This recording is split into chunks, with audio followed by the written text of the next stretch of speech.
So in this video we'll learn about 8086 segmented memory, the segments and the memory addressing schemes, and also we'll learn about how to transfer, or you can say convert, from effective address to physical address and vice versa. Okay, and also we'll see a program to find the maximum in a series. Okay, so this is what we are going to do in this video. Okay, so this is going to be a bit longer one. Okay, and the concepts also will be a bit higher from the previous videos that we have seen. Okay, so here when we talk about 8086, or you can say 8086, so the addressable memory is 1 MB. Okay, so not all 1 MB is occupied whenever a single program is loaded.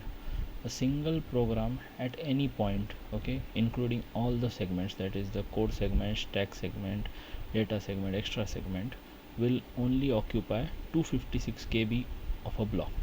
Okay, at any given single point only 256 KB of this thing is being executed, and other remaining 3 blocks are stored into the memory. Okay, so these programs can be loaded. Okay, so here you can multitask between those programs also. Okay, you can use the timers or interrupts based things, and you can multitask, or you can experiment with small OS things as well. Okay, so that is one part. And here every single segment is a 64 KB block. Okay, so 64, 64, 64, 64, that makes it total of a 256 KB block. 64 into 4 is 256, and there are 4 blocks here. That is the total addressable memory. So 256 into 4 is 1024, which is 1 MB. Okay, so this is how the accessibility thing works in this thing. So you access those memory. So what is needed is, here the registers here, or you can say this data here, is 16-bit. Okay, and the address is 20-bit. So there needs to be a mapping. Okay, so this mapping from physical, logical to physical, or vice versa, is done by something called as LEA. Okay, so load effective address. So what it does is, whenever any index registers or base registers are pointing here, it converts the 16-bit address to 20-bit, and then finds the row, or you can say the tuple where the data is stored. Okay, so here that is something we need to understand here. So how to convert the 16-bit address into a 20-bit address. So here every digit is represented by a 4-bit. So here if I am writing 2500, so every digit represents 4 bits. So 4 4s are 16. Okay, so this is a 16-bit. What happens if I add a 0 after the least significant bit, that is here 0? So now this is turned into a physical address. Okay, that is a 20-bit address. Yes, so this is how actually the conversion takes place. A 0 is put at the end, and along with that there is a displacement, if any is required, is added to this thing. See here, if here you are adding this thing. Okay, so how actually the conversion takes place, I will show you. 250H. Okay, so this is how actually the bit conversion thing works. You are adding a 0 here, and if you have any displacement, so like if you are having something like this, like you are having MOV AX comma like you are using SI plus 4. So here the value of SI that you have loaded here, like if you say LEA SI comma 2500H, Okay, so you have loaded this memory address 2500H. So here if I want to add this thing, so how I will add? Because here I am having 2500 plus 4, so any displacement that you have should be added post the conversion. Okay, so you do not add this displacement here directly. Don't make it 2504 and add this 0, then it will be a wrong thing to do. First you add this thing, so now the address will transform from 2500 to 25000H, and then we will add a 4 to that thing, 4. So now the address will be 25004H. Okay, so this is how the address will be placed here. See here, the source index register was loaded with 2500, and as you increment this thing, okay, so if you are adding displacement directly, it will add it here. Okay, so this is how it works. And now we will see the program that we are supposed to do here. Okay, so for this program you would need to understand simple flags in this thing. So here, by flags I mean they are indicators, okay, of our program status, and they are also called program status words and stuff. Okay, so here there are different types of flags. Okay, so at this point you need to understand basic flags. Okay, so the basic flags are sign flag. Okay, so this denotes, or whenever there is a negative operation, okay, and this thing or the output is negative, the sign flag is affected. Then there is zero flag. Whenever any operation in the ALU results to 0, then the zero flag is set. Then there's auxiliary carry. So auxiliary carry is like if your carry is generated from a lower pair to the higher pair. As you remember, we had like AL, AH and stuff. Okay, so if your carry is generated from the lower pair to the higher pair, okay, AL to AH, okay, so in that case the auxiliary carry is set. And whenever any type of simple carry is also generated by any arithmetic operation, there a simple carry flag is also set. Okay, so these are the things. So here we will be writing a program to find maximum of a number. Okay, so maximum of a number means we will have a list of numbers. Okay, you can call it like an array. Okay, here it is a data block actually. So from an array, or you can say a data block or a series of data, we will find which number is the largest or the maximum number. So for that, just like we do always, we will have to write the assume cs colon code ds colon data and data segment, data ends, and here in between we write num arr db. Here I will write the values like 30h, 10h,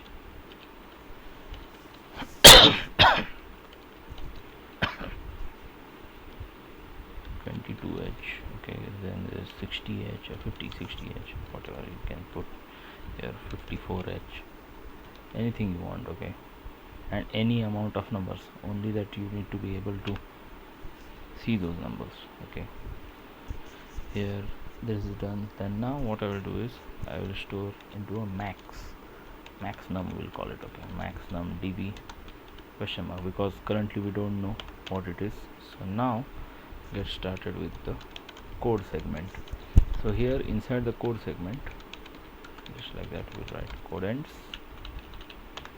I prefer writing the other parts first. Okay, so start, so that I have this habit, because if I don't do like this and I write bigger programs, I forget to write this code ends or end start and stuff. Okay, so that is why I prefer to write it beforehand only. Okay, so here the first two statements that are already present in every program: move ax comma data move ds comma ax. Okay, so this will load your data segment with the data. Okay, so this part will be loaded into the data segment, will know, and this is important so as to process any type of addressing. Okay, if you don't do this, then you will get some kind of segmentation fault or anything like this. Okay, so what I need to do here is first I need to take a counter. Okay, so counter is basically cx, and here what count should I set? So whenever you are doing array operations, so counter should be set to n minus 1. Okay, because let's assume that the array index begins from 0, so here also you will apply the same rule. So the array index begins from 0, so 0 1 2 3 4 5. So here totally there are 6 numbers, but here the index will be 5, so here I write 0 5 h.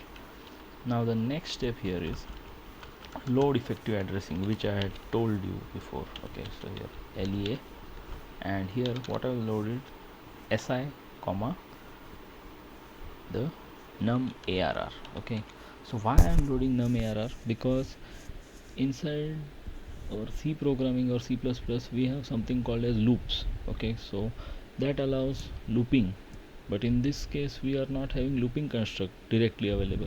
So here we need to use some flags and go to statements or some kind of jumps that will allow us to move from one place to another inside the program. Okay, so for that purpose I will load this source index register with this address of this starting location of this, and consecutively what I will do is I will increment this register. Okay, so as I increment with 1, these values will be loaded. Okay, so this is how it will be loaded. So here I have loaded that value of num arr, so this will store the value. Okay, and what will happen, let's see. Sorry, mov bl. Okay, bl is equals to si, and here move al is equals to si. Read it as equals to, as I said earlier, so that it becomes easier to understand and remember as well. So here I will compare al and bl. Okay, and here I am finding the maximum number, so I need to see if it is a max number. So if my current number is smaller than the next number, then I need to swipe. Okay, if I have already a larger number there, then I have to swipe. So here let's write jl swipe.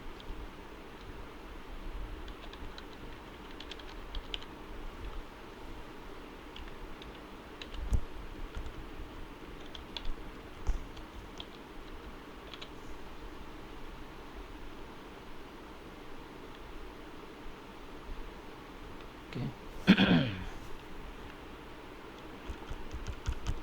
So here inc si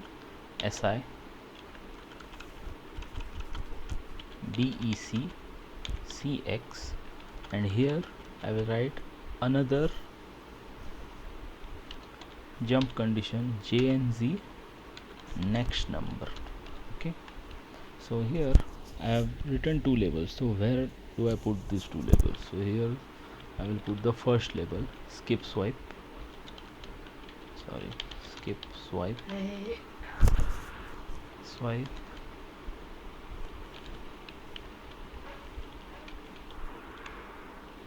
and here I will put the other label, that is the next num,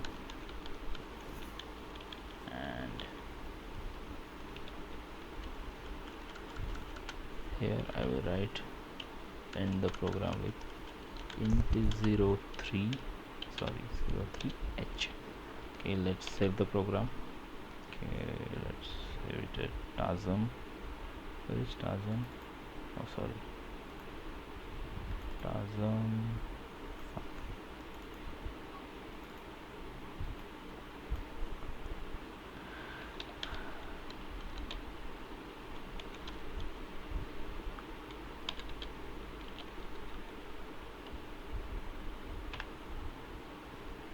.asm. Okay.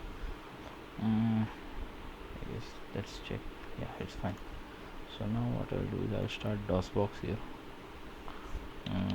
Mount C colon.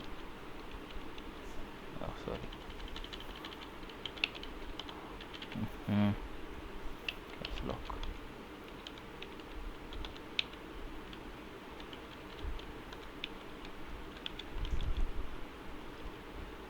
Okay, sorry.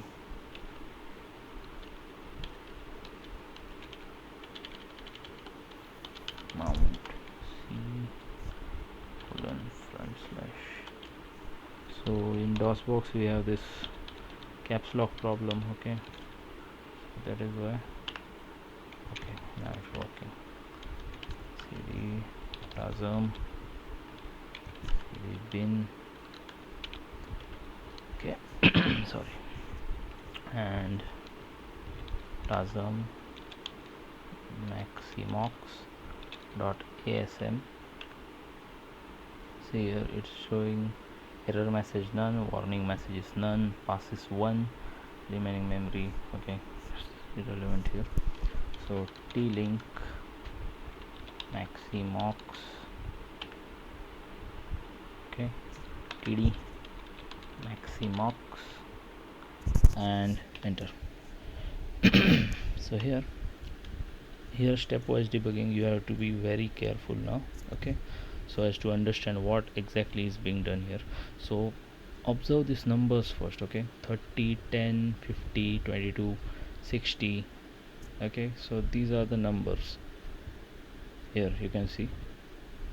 So what is here, I have skipped one step here, that is to assign this max num here. I have not put the step, we will do it in the next thing, okay, in the next compilation of this program. But for now let's see. So here 30, 10, 50 and 22. So what needs to be done here is, like, you have to compare this thing now. Let's start effect ds comma ax. Okay, so ds is loaded and we have loaded this counter as well with 5, and see here cx is 5 now. Whatever is shown in white, you observe those things, okay, except for the instruction pointer, it will be incrementing. Okay, so here cx is equals to 5. So next step I am taking now, it will assign the value, first value, that is 30 to bl. See here lower pair is 30, you can see. Now the al will be set to 30. Fine, so now they will compare, not lower not equal, so skip, increment and decrement the dx cx, sorry. See here the counter will be decremented by 1. See here it is decremented. Now the counter has not yet turned 0, so next. So now next value is 10. Again compare, skip, keep on observing the value inside bl, okay, that is the maximum value. Okay, so here decrement 3, next. Now after 10 there is this value 50. Okay, so 50. Okay, ax is now, al is 50. Now let's see if what happens. Okay, now bl is 50, decrement. Now count is also decrement by 1, count is 2 now. So now next value is 22. See now al value is 22. Yeah, right. So now again comparison, skip. See now. Okay, so now the final value, okay, whatever the value it is, 3 4 5 6 काय value घेतं, 60 घेतं. ठीक आहे. Here 60 is the value that is taken. Okay.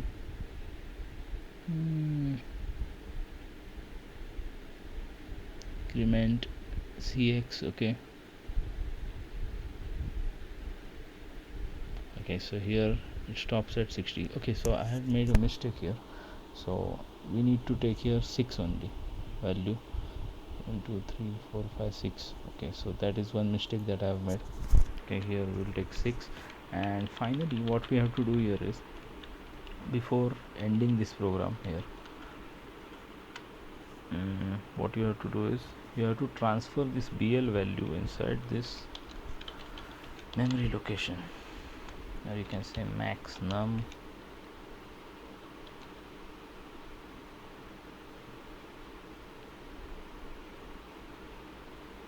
is equals to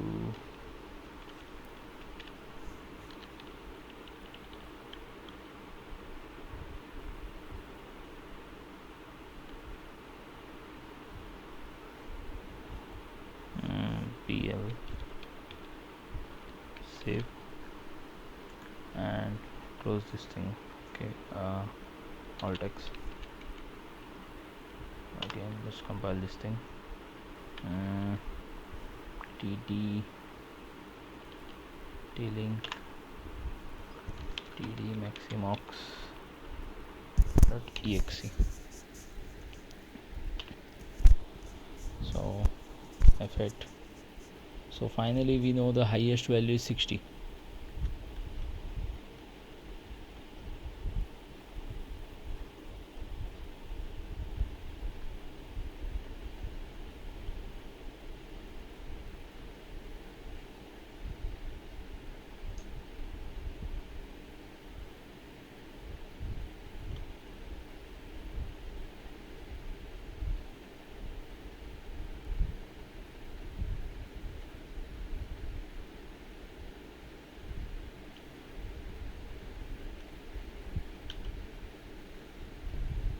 Okay, so here you can see the BL last value is 60. Okay, so now finally we move this thing into the memory location here.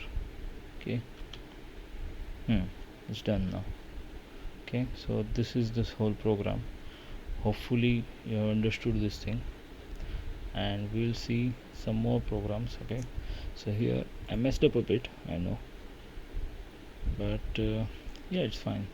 So this is the whole program, and we'll see some more programs in upcoming videos. Okay.